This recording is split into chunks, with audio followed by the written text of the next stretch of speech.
Kan man helt utan mekarerfarenhet fixa sin trasiga RS6 på bilsemestern bara med hjälp av YouTube och lite verktyg man har liggande runt omkring sig?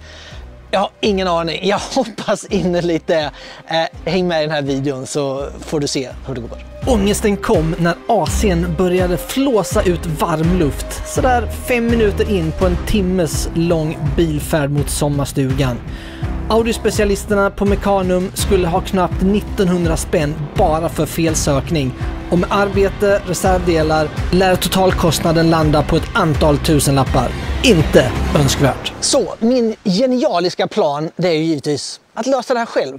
Om ni tittar runt omkring, det finns inte en bilmekaniker på, jag lovar, mils avstånd. Så att jag har inte så jäkla mycket alternativ. Problemet är bara att jag vet inte hur man mekar med en bil. Jag vet däremot hur man reverse engineerar saker och jag är ganska bra på att YouTuba. Och tillsammans med Henrik så lyckades vi hitta att det här borde kunna vara problem med reglerventilen till AC-aggregatet. Så förhoppningsvis är det liksom inte AC:n i sig som är sönder utan att det bara är skit och smuts på kontakterna i den här reglerventilen som gör att den ballar ur och skickar ur varmluft istället för kallluft överallt. Så att ja, jag har kollat lite på YouTube och ska nu försöka replikera hur man öppnar upp och rengör en sån här reglerventil. Skulle man istället köpa den ny har vi här reglerventil, kylvätska, ligger på 1550 kronor som billigast. Det hittas på 3000 i andra butiker. Så förhoppningsvis får vi det löst.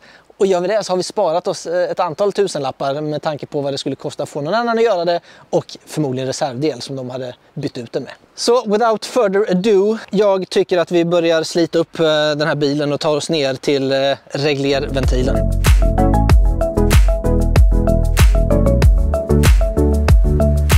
För er som har någonsin tittat ner i ett motorrum så kan vi ju börja med att tacka Audi-gudarna för att den här reglerventilen till AC:n inte sitter någonstans här nere vid V10. Det är legendariskt trångt här. Här uppe har vi den. Nu har vi som sagt tagit av den här plastkåpan som skyddar ECU-erna och lite andra godbitar. Och här har vi den här reglerventilen som vi ska ge oss på. Jag brukar faktiskt ha en sån här periskopmagnet i bilen. Fantastiskt bra verktyg för att ha när man ska ta av skruvar eller ha tappat ner skruvar.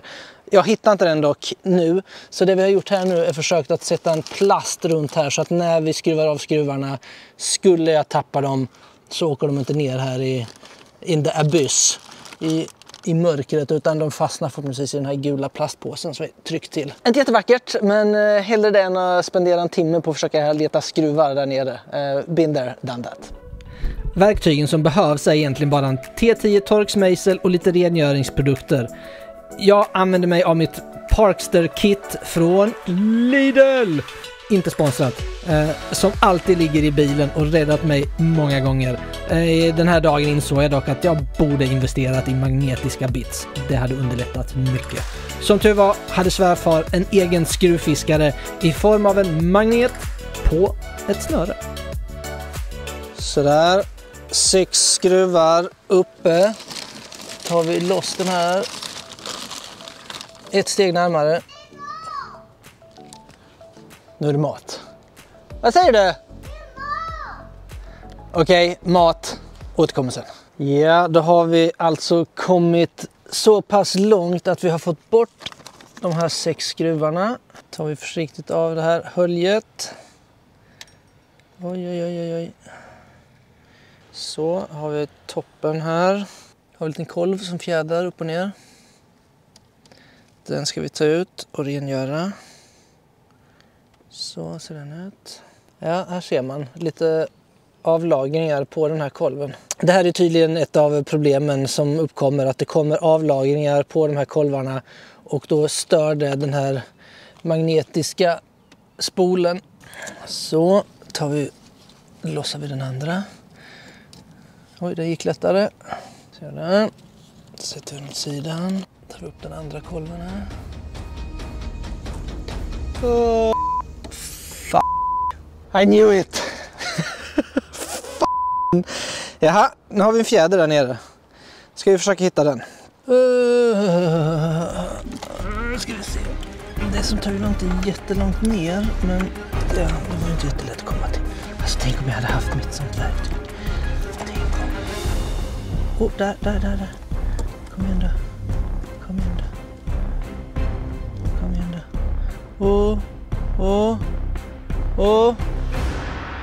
då. Yay! Jag hittade den. Det hade kunnat bli ett väldigt långt projekt. Det löste sig. Om vi går vidare till då vad som brukar vara kruxet, så är det alltså de här kolvarna. Och som ni ser här så har den avlagring, ser ut som lite corrosion, lite rostliknande. Och det kan då skapa problem med signalerna. Så nu är nästa mål, när vi fått upp de här delarna, att helt enkelt rengöra dem. Och för att göra det så kan man ju helt enkelt ta något man har tillgängligt som löser upp diverse skit. Det vi har här nere i stugan är ättiksprit bland annat. Det här var vad vi lyckades hitta, så det får duga. Och vi tar och dumpar det i ett glas och sen så slänger vi ner de här grejerna för de ligger och marinerar lite där. Och så hoppas vi att det löser upp det värsta. Ättiksprit, härligt. Ja, det är ättiksprit. Sen tar vi och dumpar ner de här. Fjädrar och allt. Så får det ligga och gotta sig här nere ett tag. Förutom kolvarna vill man också rengöra de 2 metallpinnar som sitter under kolvarna. För att nå dem behöver man lyfta av hela reglerventilen och lossa basplattorna under till. För säkerhets skull kan det vara bra att koppla ur kontakten till reglerventilen innan du börjar. Men YouTube lovade mig att det skulle gå bra även med den inkopplad. Jag fick använda lite våld för att få loss själva basplattorna, men när jag till slut lyckades så hittade jag där vad jag väljer att kalla ventilpilarna. Ingen aning om vad de egentligen heter, rätta mig jättegärna i kommentarerna. Som ni ser här, rätt mycket avlagringar här på sidan också på den här lilla, jag vet inte vad det är, lilla spetsen som sitter längst ner. Så den får också rengöra. Så nu har de här legat och gottat sig ett tag. Det är fortfarande ganska mycket avlagringar kvar på dem, så att jag får sätta mig och finslipa lite helt enkelt. Se om det hjälper.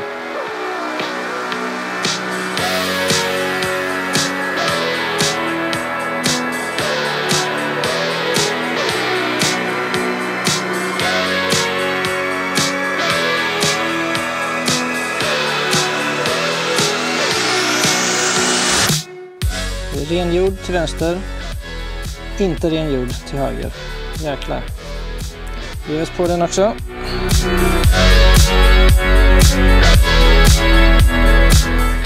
Så, inte illa.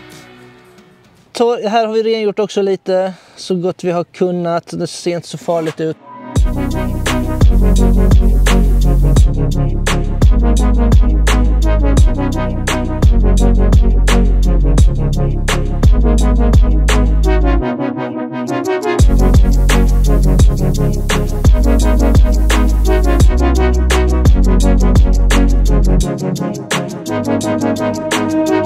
Så, kolla. Oj, oj, oj. Nypolerade och fina. Så ska de ner här varsin. Så ska de stå fjädrar där. Hallå, här har vi en bild. Har vi en dotter också som ska hjälpa till. Så, andra fjädern och andra kolven. Ja, det luktar ättika gör det. Så. Sitter den också? Varför har du en filt här? Så vi inte ska skada lacken, gumman. På bilen. Så, nu ska vi vara på med de här. Just det, de har jag ju inte gjort klara nu. De har vi stående här nere med ättiksprit. Så de får vi ta och bara rengöra och fixa snabbt. Sådär. Nu har vi fått allting på plats. Ser ni? Alla skruvarna är det de ska. Nu är det väl som vanligt. Jag hoppas att man gjort allting rätt. Jag har haft förträfflig hjälp av svärfar här i bakgrunden som har hjälpt med kameror och lite belysning.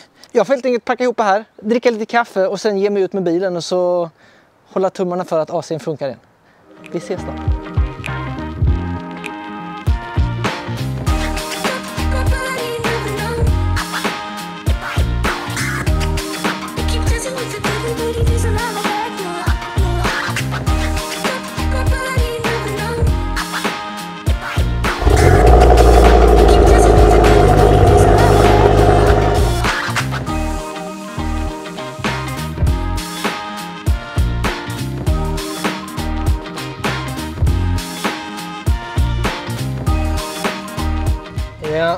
Ni ser ju här att jag precis startat bilen.